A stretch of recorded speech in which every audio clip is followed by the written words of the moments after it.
Heavenly Father, tonight a sea of crosses surrounds us, crosses representing our loved ones who gave their life for the freedom of Cuba.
Desde su llegada al poder el 1 de enero de 1959, el naciente régimen castrista sembró el terror como base para perpetuarse en el poder.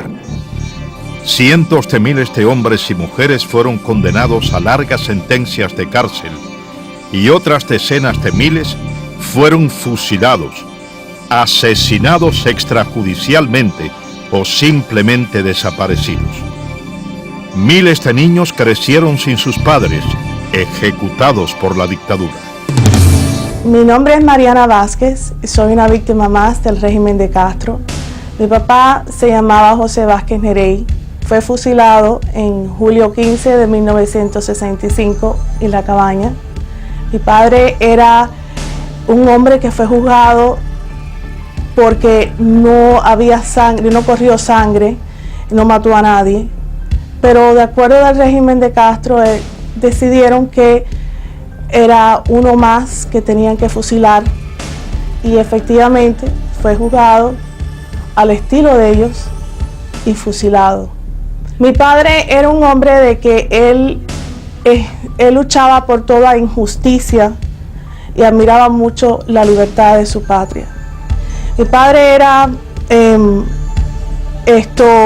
primer teniente del ejército rebelde, un hombre que junto al comandante Cabrera se subieron a la Sierra Maestra. El comandante Paco Cabrera era el jefe de escolta de Fidel Castro. Cuando bajó de la Sierra Maestra conoce a mi madre. Cuando conoce a mi mamá, él le dijo que no le gustaba lo que había visto. Entonces empezaron a hacer contrarrevolución y efectivamente a mi padre en una de esas se encuentra el comandante Sergio del Valle, que Sergio del Valle le dice, ¿por qué le decían Vázquezito? Le decían Vázquezito, me han dicho de que usted está haciendo contra revolución, llevando armas, al fin. Ahí fue cuando él le dijo, cuidado Vázquezito, que usted lo voy a ver, lo voy a llevar a un paredón de fusilamiento. Siendo yo estudiante en el hospital Carlos J. Fila, allí nos conocimos, era la jefe personal y orden. Entonces ahí fue donde posteriormente conversamos respecto al gobierno Fidel Castro y realmente coordinamos de que era un comunista y que habíamos sido traicionados. Entonces es en donde él me recluta para luchar contra Fidel Castro. Estábamos en la lucha clandestina llevándole armas y medicina a la gente de Pinar del Río y algunas veces a la gente del Cambray. Allí mismo en la cabaña Pepe me decía a mí que nosotros éramos precondenados ya a pena de muerte, pero que él se iba a responsabilizar para salvar la causa. Y yo dije, no, Pepe, o nos morimos todo el mundo o salimos en todo el mundo. Dice, no es una orden que yo le doy a usted, de que yo soy el responsable de esto y ustedes se van a salvar. Porque de todas formas a mí me van a fusilar. Entonces me dice él, lo único que te pido a ti es que el día que tú veas a mi esposa y a mis niñas, le dices que yo lo he amado toda la vida y que lo seguiré amando aún de más allá. Entonces, esa noche, cuando lo llamaron para llevarlo a juicio, él me da un abrazo y me dice, dile que yo fui un buen padre, que fui un hombre honesto y que por la causa de mi patria yo doy la vida. Yo no entendía, yo no podía concebir cuando mi mamá nos contó y me decía, tu padre estaba luchando por la libertad de Cuba y Fidel Castro decidieron, el régimen de Castro, aunque no tenían prueba contra un José Vázquez Neray, decidieron fusilarlo. Ella empezó diciéndonos, explicándonos que Dios nos llama, nacemos, nos llama, nos quita, y en este momento era el turno de mi padre irse a estar con Dios.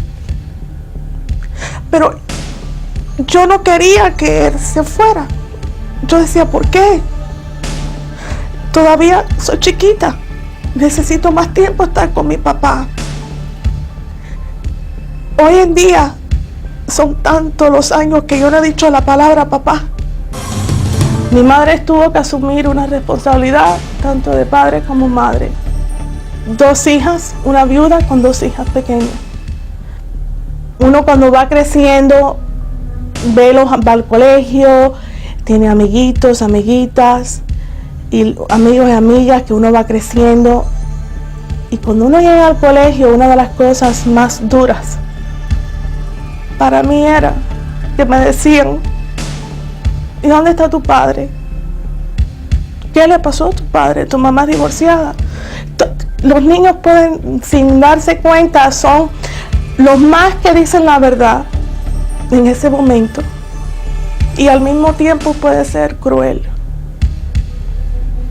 Venía el Día de las Madres, precioso porque uno tenía su madre. Nosotros nacemos y morimos, esa es la ley de la vida. Pero en mi caso, el Día de los Padres llegaba. Veía a todo el mundo bonito, tú sabes, unido a su padre. Yo miraba al cielo y decía, papá, sé que estás conmigo, y con mi hermana y con mi mamá. Nunca te vamos a olvidar, porque tú sigues siendo muy profundamente de nosotros en nuestras vidas, pero sí te necesito. Gracias a Dios que me ha dado una familia inmensa y bonita y unida. Mi tío fue el que tomó el lugar de mi padre, pero en realidad les puedo decir que no hay nadie en este mundo que pueda llenar los zapatos de quién era José Vázquez Neray. Muchos de los hombres que arriesgaron sus vidas junto a Fidel Castro y comprendieron la traición de la llamada Revolución Cubana, engrosaron nuevamente las filas de la clandestinidad y comenzaron a combatir la nueva dictadura. Muchos de ellos fueron apresados y fusilados. Mi nombre es Bárbara Hernández, soy hija de Pedro René Hernández, todo el mundo lo conocía como Roberto Arias. Mi padre muere el 1 de marzo de 1963.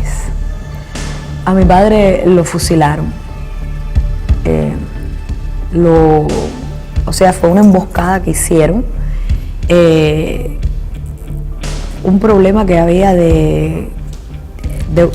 que tenían que buscar armas y él estaba de buscar armas y él estaba dentro de un grupo, dentro de ese grupo, él era el líder de ese grupo, y le hicieron una emboscada y cayó en la emboscada y fue para la cárcel de Boniato. Ahí le hicieron un juicio y lo fusilaron. Bueno, yo conocí a Roberto Arias, precisamente por intermedio de Rolando Borges. Roberto Arias es como se me presentó, Roberto Arias, él no decía otro nombre. Solamente después, con el tiempo y la amistad que nos unió, claro, a sus amigos íntimos, sí revelaba que era Pedro René Hernández García. Pero siempre para nosotros fue Roberto Arias. Roberto era jovial, le gustaba cantar, hacer chistes, y aparejado a esa jovialidad de él, era increíble la seriedad con la que tomaba las cosas. Cuando nos corroboramos que lo habían fusilado, para mí fue como si se me cayera un hermano. Pocas veces he escrito algo llorando. Me fui a mi oficina y llorando escribí aquel canto de pie por Roberto Arias, que después lo distribuimos clandestinamente. Es un largo y no puedo decirlo ahora, pero hay un momento en que yo voy comparando, ¿comprende? Y por eso es que yo digo, era el reflejo de los buenos, el oro repetido que se gasta a la patria. Yo no lo conocí, porque yo nací exactamente 22 días después que él murió. 22 días donde mi madre no desconocía de él, de su paradero, de dónde estaba, de qué podía hacer, porque todo era tras la clandestinidad. Lo único que se pudo saber es a los pocos días de una carta que él dejó y le dejó a mi madre, hablándole del futuro para mí, porque no se sabía si yo era hembra o varón.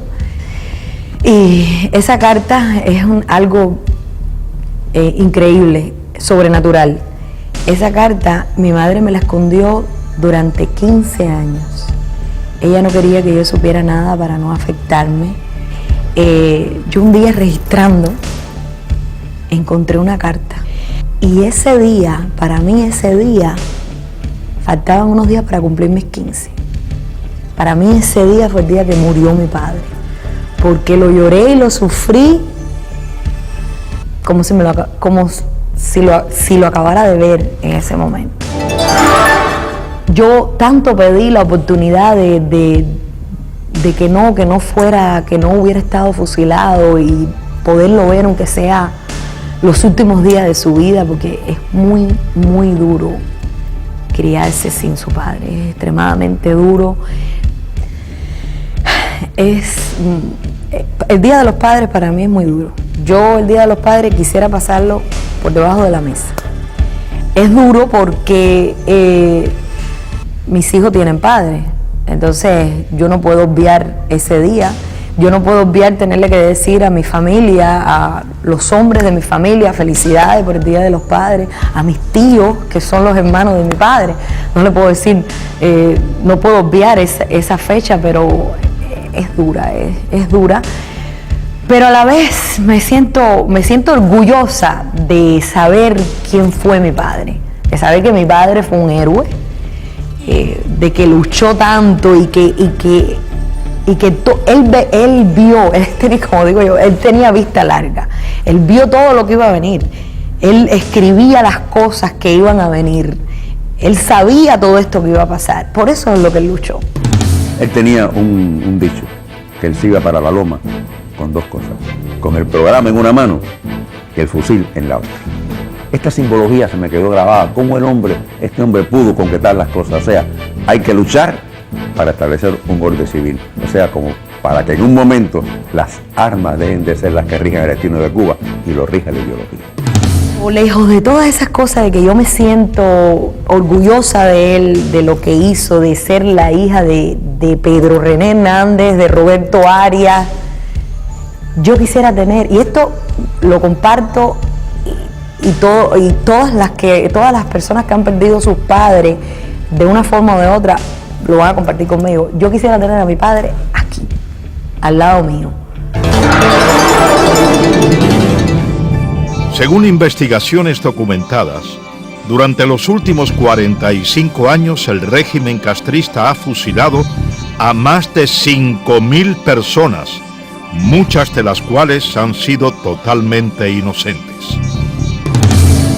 Me llamo Magdalena Portuondo, soy hija de Juan Carlos Álvarez Aballí y él murió en enero 20 de 1961 fue fusilado por Fidel Castro. Mi papá fue fusilado inocentemente. Un tío, el cuñado de él, fue el que estuvo envuelto en la contrarrevolución, pero al por no poder encontrar a mi tío, fue que se llevaron a papi preso y después fue fusilado. Mi papá era incapaz de matar ni una cucaracha.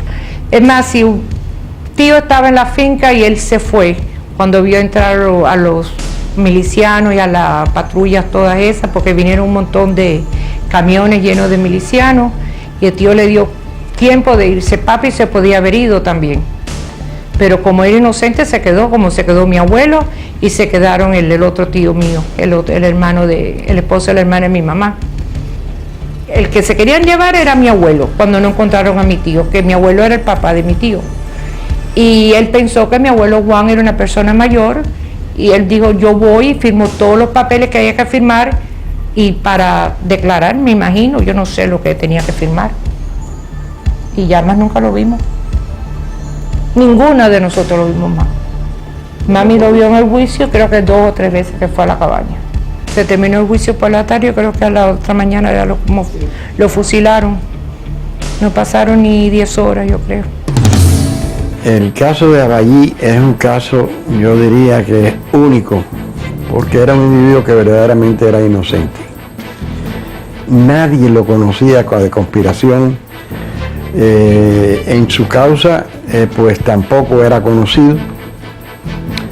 Y él mismo decía que no, que él no tenía por qué estar allí, que él era totalmente inocente y que él salía. Inclusive cuando nosotros hablábamos con él, o hablábamos delante de él decía, señores, no digan cosas que en un momento determinado después puedan pensar que al filtrarse, yo fui el que dije, pues yo me voy en libertad, el mío hasta el juicio. Y llegó el día del juicio, pues el día del juicio a las mediodía lo sacaron después de almuerzo lo sacaron de la galera. A las 11 de la noche llegó el grupo, entró el grupo completo, pero no fue para el patio, fueron para la capilla todo. Yo sentí un no, pero un no que en aquel silencio de aquel patio sonó, me paró los pelos, para que te voy a decir. Y era Juan Carlos Álvarez allí que le notificaron la pena de muerte. Todo el mundo, cuando era chiquito, le decía, ahí viene tu papá, ahí viene tu papá.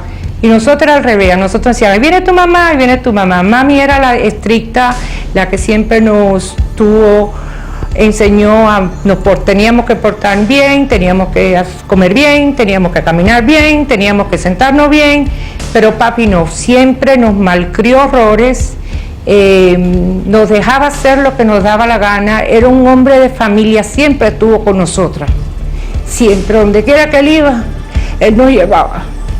Lo peor es que él nos faltó cuando más nos hizo falta, venir a un país nuevo, sin tener nada, empezar de nuevo, mami sola con nosotros.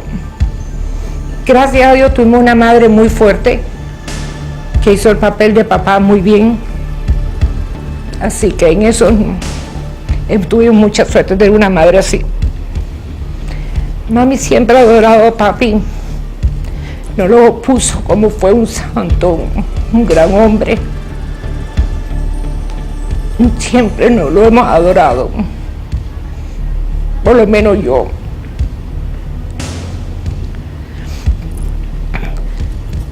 Fue un gran hombre y mami siempre nos ha hablado muy bien de él. Ojalá hubiera podido estar aquí con nosotros. Uno de los primeros derechos prohibidos por el totalitarismo fue la libertad religiosa. Miles de jóvenes religiosas. Miles de jóvenes creyentes fueron enviados a las llamadas unidades militares de ayuda a la producción, UMAP, campos de concentración creados por el régimen castrista. Decenas de miles fueron obligados a marchar al exilio confinados en las prisiones castristas o condenados al paredón de fusilamiento. Mi nombre es Minerva Anaya Rodríguez. Nací el 29 de agosto de 1964. Mi madre Juliester Rodríguez San Román y mi padre Lázaro Anaya Fernández. Prácticamente no conocía a mi papá. Mi papá lo fusilaron el 15 de diciembre de 1964. Yo tenía 108 días de nacida. Mi padre lo fusilaron en los fosos de la prisión de La Cabaña. Mi papá lo fusilan porque quisieron fusilarlo. Porque mi papá en ningún momento fue un hombre sanguinario. No hizo nada de ningún hecho de sangre. No mató a nadie.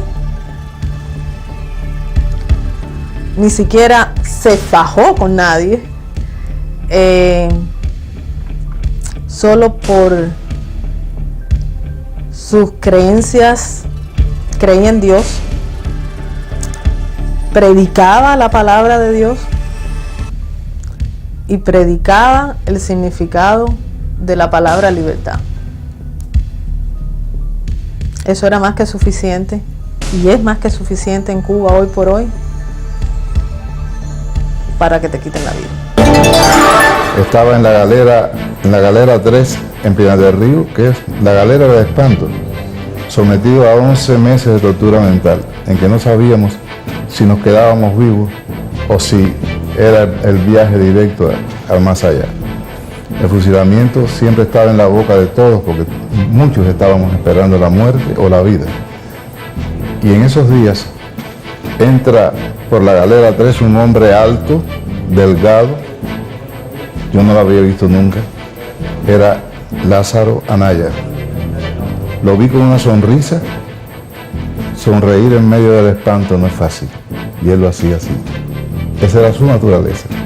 Así él se proyectaba siempre en su vida, a pesar de todos los peligros, a pesar de todas las esperas de índole negativa, siempre Lázaro Anaya estaba sonriente.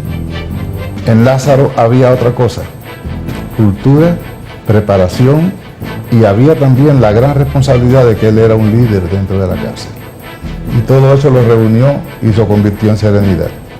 Un día lo llamaron, como llaman a los presos cuando se los llevan, lo despedí, la reja se cerró y nunca más lo vi. Crecí sabiendo que era una marginada de la sociedad, que nadie se nos acercaba, porque yo era hija de un fusilado. Desde que tengo uso de razón, mi madre me inculcó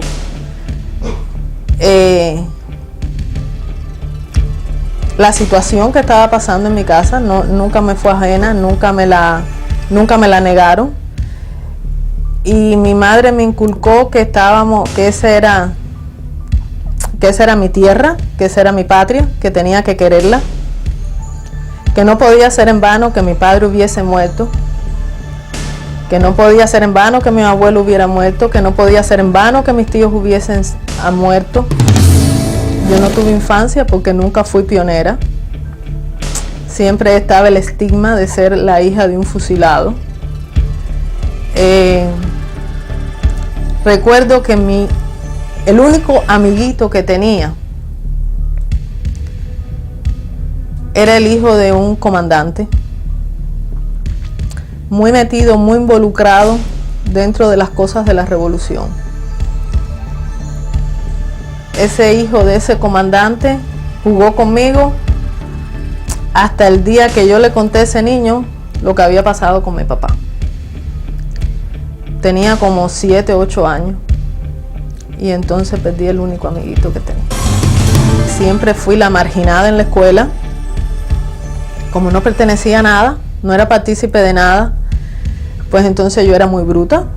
Me decían eso, que yo era muy bruta, que un contrarrevolucionario no tenía derecho a recibir ningún tipo de enseñanza, y yo era la hija de un bandido.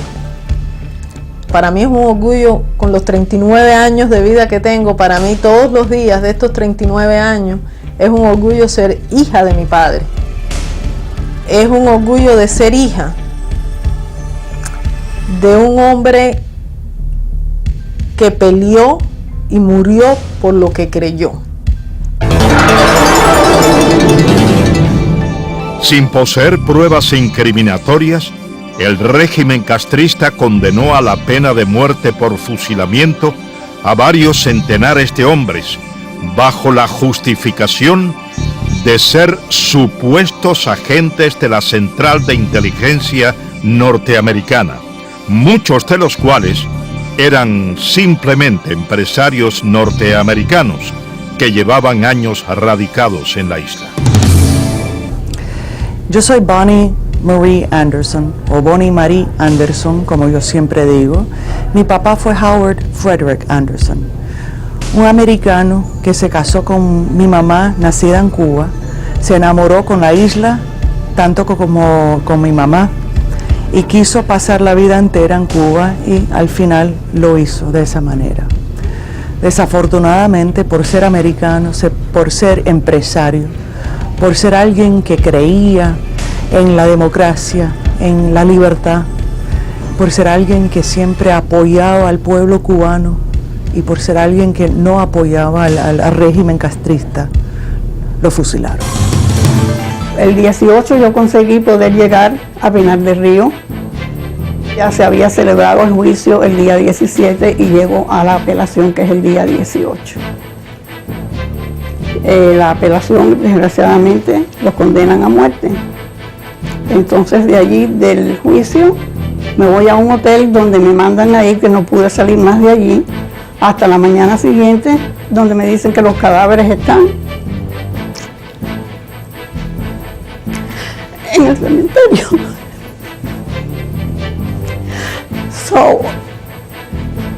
Cuando pregunté dónde estaban, me llevaron a un cuarto donde había 9 cadáveres desangrándose. Y ahí estaban Anderson y Joaquín, además de 7 personas que habían fusilado más. Todos estaban supuestos a enterrarse en bóvedas comunes. Entonces yo pedí que a Joaquín del Cueto y a Anderson los enterraran en bóvedas individuales y les mandé a hacer una cruz con los nombres a cada uno. Ese fue el final. Aunque soy periodista y uso las palabras para explicar cómo siento, jamás he podido encontrar las palabras adecuadas para poder explicar lo que me ha faltado. Recuerdo no tener un papá en los momentos más importantes de mi vida, cumpleaños, Navidad, el Thanksgiving aquí en Estados Unidos. Eran momentos vacíos. Tenía a mi mamá, gracias a Dios, y a mis hermanos, pero siempre faltaba una figura, alguien importante. Una de las únicos recuerdos que tengo de mi papá es cuando me enseñó el nudo que se hace cuando uno está pescando. En los home movies que tenemos, él está ahí pescando con nosotros, que soy gran pescadora, mi papá me enseñó a pescar. Viajo por todo el mundo, hago el fly fishing, hago todo tipo de pesca. Mi mamá fue pescadora enorme, todo miembro de mi familia. Somos pescadores, pero yo soy la más fanática y sigo siendo ahora. Yo estoy completamente segura que él luchaba contra un régimen que él sabía iba a causar problemas enormes al pueblo cubano y al pueblo del mundo. La verdad que sí, porque mataron no solo a mi papá, sino a otros americanos y a ciudadanos de otros países y obviamente a cubanos más que nada. Yo siempre digo, aunque mi papá fue americano, su muerte no vale nada más que la muerte de otro cubano, de otra persona. Todos eran horribles, todos eran crímenes, todos eran es al régimen que siento odio. He rezado casi todos los días de mi vida para tratar de perdonarlos. Y los perdono todos los días, pero al día siguiente todavía me queda algo. Es obvio que amó a Cuba, tenía un amor a Cuba, a los cubanos. Le gustaba pescar, le gustaba salir con los cubanos y a todos cubano. Yo ando por Miami y hay gente que vienen a hablar conmigo y me dicen, ¿tú eres la hija de Anderson? Yo dije, sí. Bueno, yo llevé mi camión a la gasolinera de Stauer Anderson y siempre me trataban bien, y tu mamá tan linda, y los abuelos y lo demás. Y la verdad es que para mí esto es... Yo siempre cuando me dicen, Bonnie, ¿de dónde eres? Aunque aparezco tan americana, yo siempre digo, soy cubana-americana. Soy cubana-americana y cubana primero.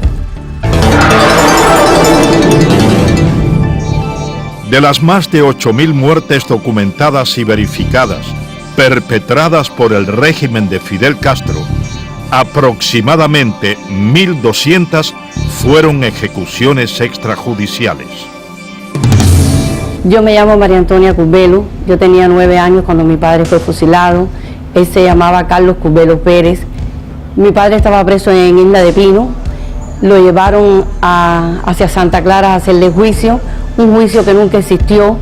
Los bajaron de un camión y a todos los cercaron, los ametrallaron. Mi padre fue ametrallado, teniendo 32 años de edad. Mi madre, cuando se enteró, fue a saber de él, y allí en la seguridad del Estado le dijeron de que ya había estado fusilado un 13 de julio de 1963, del cual llevaba más de una semana enterrado, tirado en una zanja y sin saber dónde pudiera estar sus restos. Conocí a Curbelo a principios del año 61 en el área de Collantes, cuando estábamos comenzando la lucha contra Fidel Castro.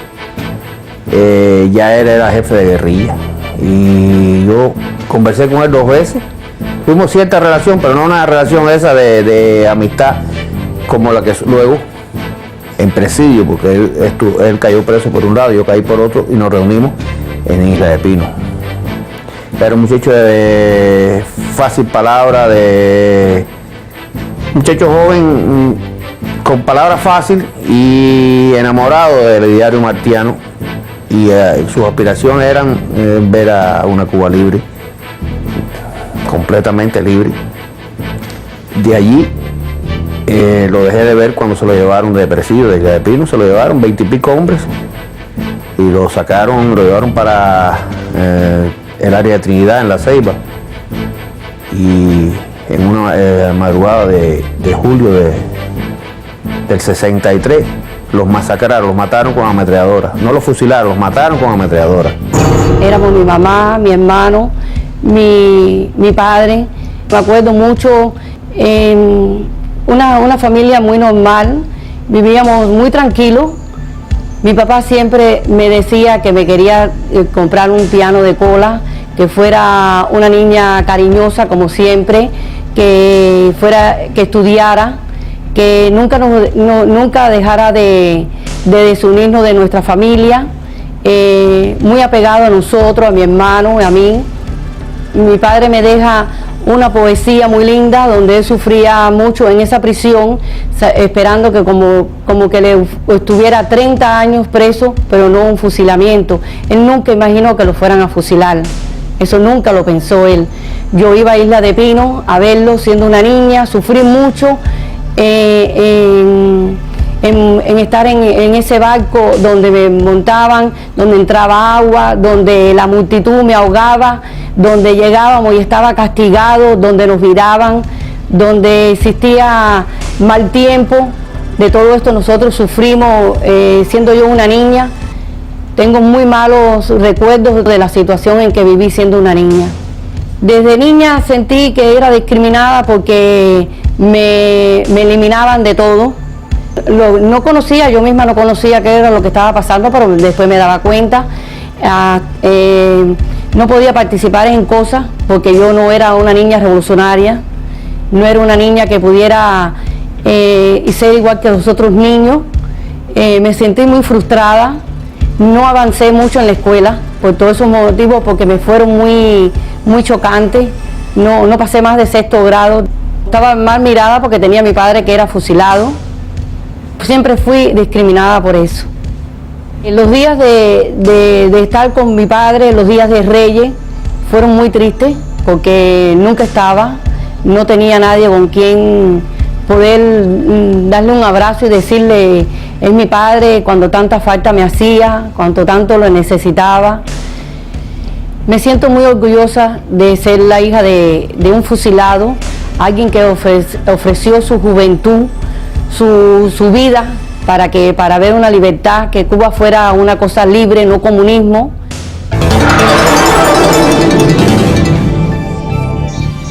A pocos meses de la llegada de Castro al poder, muchos de los oficiales del ejército rebelde, varios de ellos ostentando el grado máximo de comandante, se percataron del verdadero carácter de la llamada Revolución Cubana y retomaron las armas para enfrentar al régimen.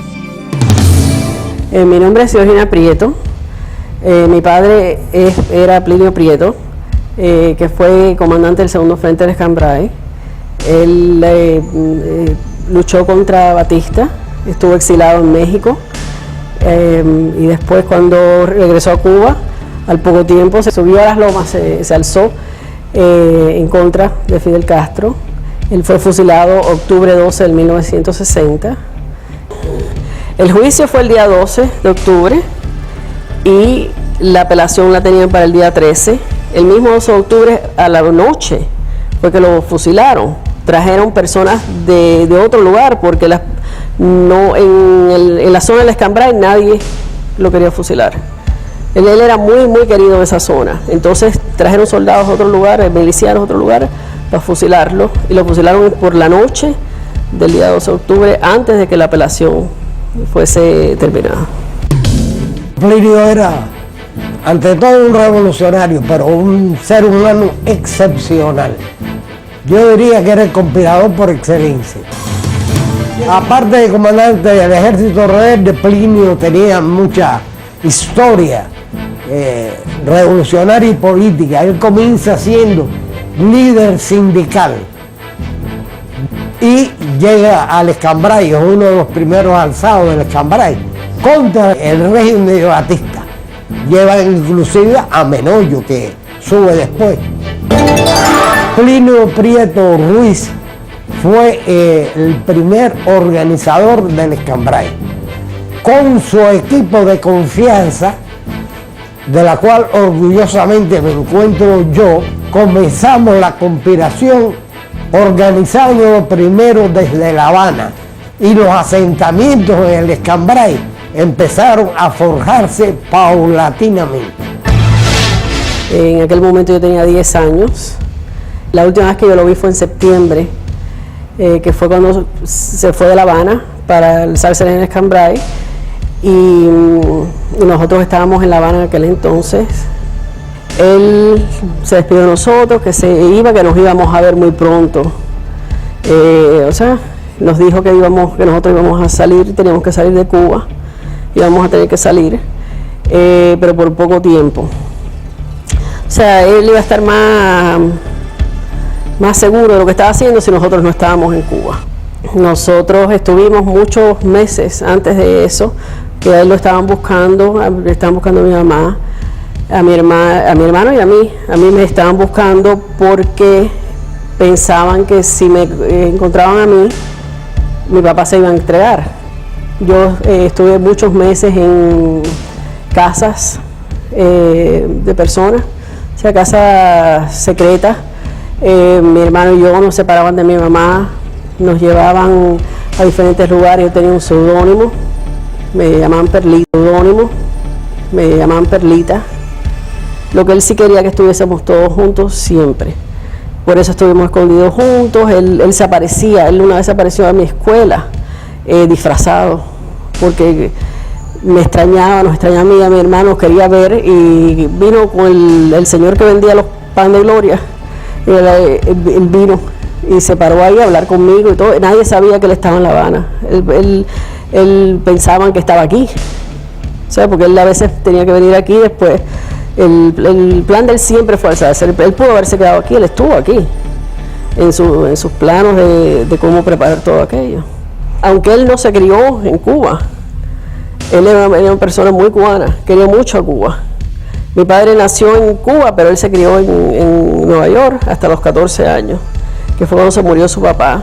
Entonces ellos regresaron a Cuba y ahí fue, él aprendió español a los 14 años.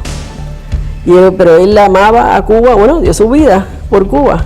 Él nació para eso, o sea, su vida era todo para Cuba. Decenas de miles de niños no conocieron el día en que su padre fue asesinado. El régimen castrista, en muchos casos, los enterró en fosas comunes y negó a sus familiares el derecho a darles el último adiós. Mi nombre es María Ofelia Madrigal, soy hija de Eulalio Madrigal. Yo no sé cómo calificarlo, si como desaparecido o como fusilado, porque hasta estos momentos no sé la fecha en que lo mataron, lo asesinaron. Exactamente, no sé si fue en el año 61 o en el año 62, pero por medio de otros presos supimos que a él lo habían fusilado en la finca de La Campana junto con un grupo de 21.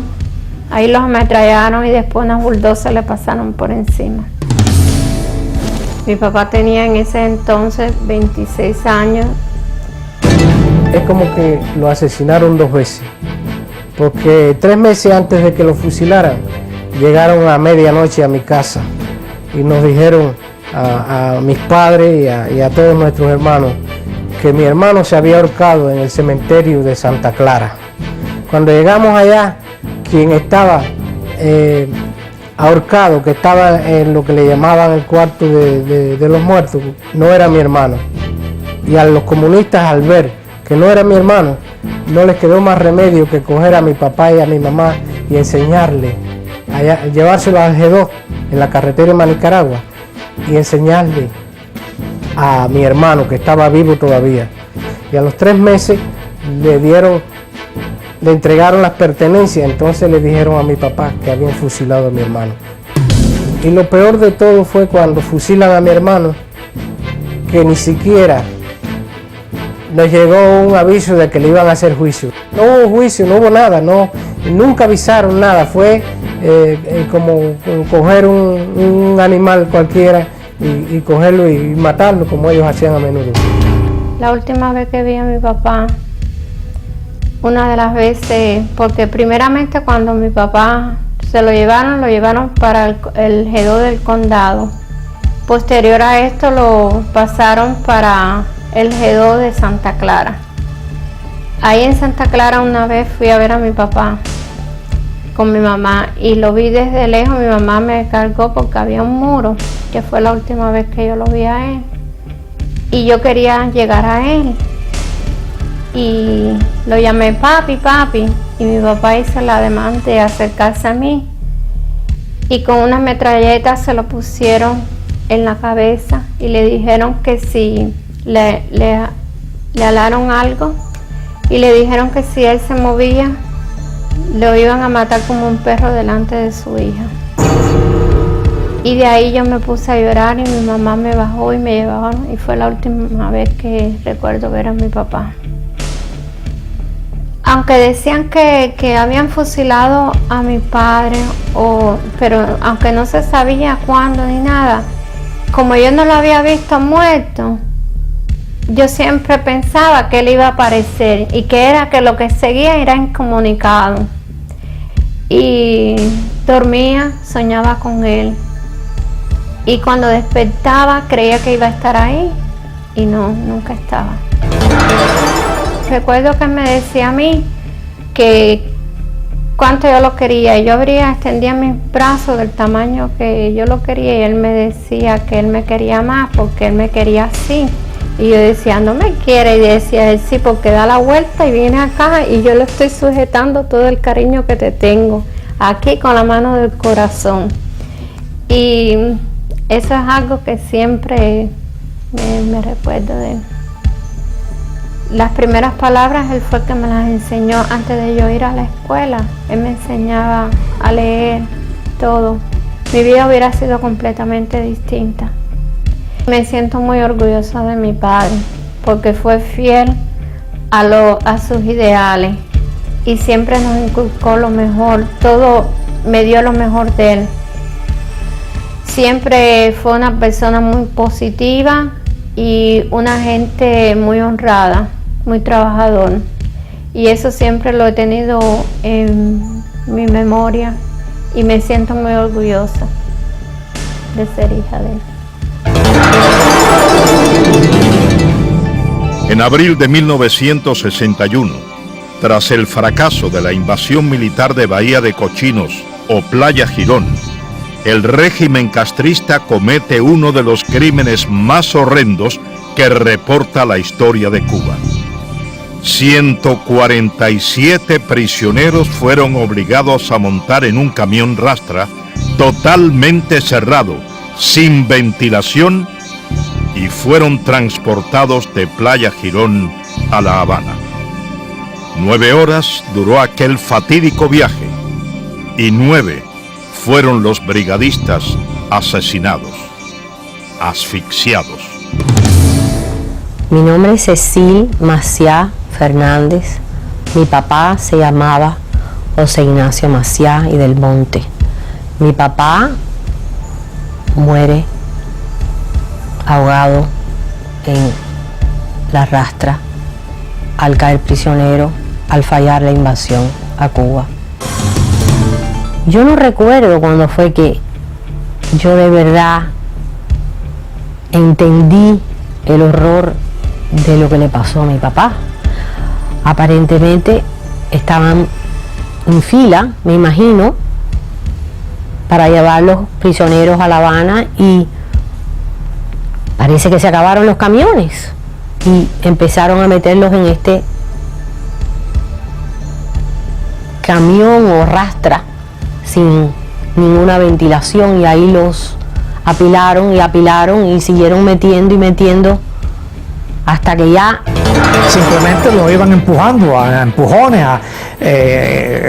como si fuera un ganado vacuno que lo estaban metiendo en una rastra, y lo empujaban todo, por supuesto, de frente hacia atrás. Cuando me toca mi turno, yo me dirijo a Manis en Fuego y le dije, mire, capitán, esto que usted está haciendo que es un crimen, esta persona no vamos a llegar vivo allá. Dice, ese es el propósito, de que se mueran todos en el camino para ahorrarnos las municiones. ¿Qué me puede hablar usted de crimen ni nada si ustedes vinieron a cometer crímenes aquí? Digo, sí, pero nosotros venimos a cometer crímenes en combate. Ustedes nos están dando la oportunidad a nosotros de defendernos, nos están metiendo en una rastra donde nos vamos a morir todos. Dice, mejor, porque así no tenemos que gastar un centavo en balas, que se mueran todos por el camino, ese es el propósito.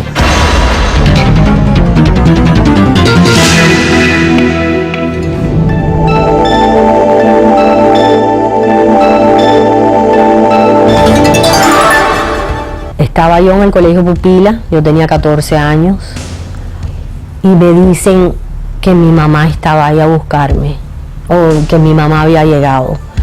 Y me acuerdo de esa escalera de ese colegio viejo de 2 o 3 pisos, 4 pisos, y de ver la cara de mi mamá abajo subiendo, y yo la veía y yo le gritaba, y ¿qué pasa? ¿Y qué pasa? ¿Y qué pasa? Y es algo de papi, y bueno, pues fue bien difícil. Cuando a los 14 años yo le prometo a mi padre de escribirle todos los días, y él me empieza a escribir ya, diría que quizás era en otro plano. Yo pensé, y eso es lo que más me dolió, que ya era cuando yo de verdad pensaba que estaba yo madurando, ¿no? Ya iba a ser mujercita, que era cuando yo tenía o iba a comenzar una relación con mi papá en otro en otro plano, y ahí se me fue. Tengo muchas cartas de recuerdo de él a mí y unas cuantas que yo le mandé y al final que nunca le llegaron a él y me las devolvieron. Me contaba de sus días, cómo pasaban allá, de todo el trabajo que pasaban, de las preparaciones, de sus esperanzas, de que él se sentía que su vida había sido fácil, que él había tenido hasta los 38 años una vida cómoda, que se sentía hasta abochornado por haber tenido ese tipo de vida y que él pensaba que él debía a su patria, a su familia, que hacer algo, que dar algo de él. Yo recuerdo a mi papá muchísimo. Yo veo el mar y recuerdo a mi papá. Ir a comer pescado frito, majúa frita. Ese era mi papá. El ver un barco, un bote, un yatecito, como algunas veces paso el puente de aquí, de Key Biscayne, y veo un botecito que se parece y uno se recuerda. Cuando llegan los 17 de abril son bien difíciles. ¿Cuánto daría porque estuviera aquí?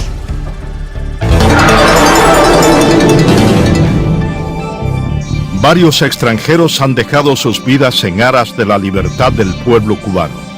Muchos fueron abatidos en pleno combate, pero otros fueron ejecutados tras ser capturados con vida.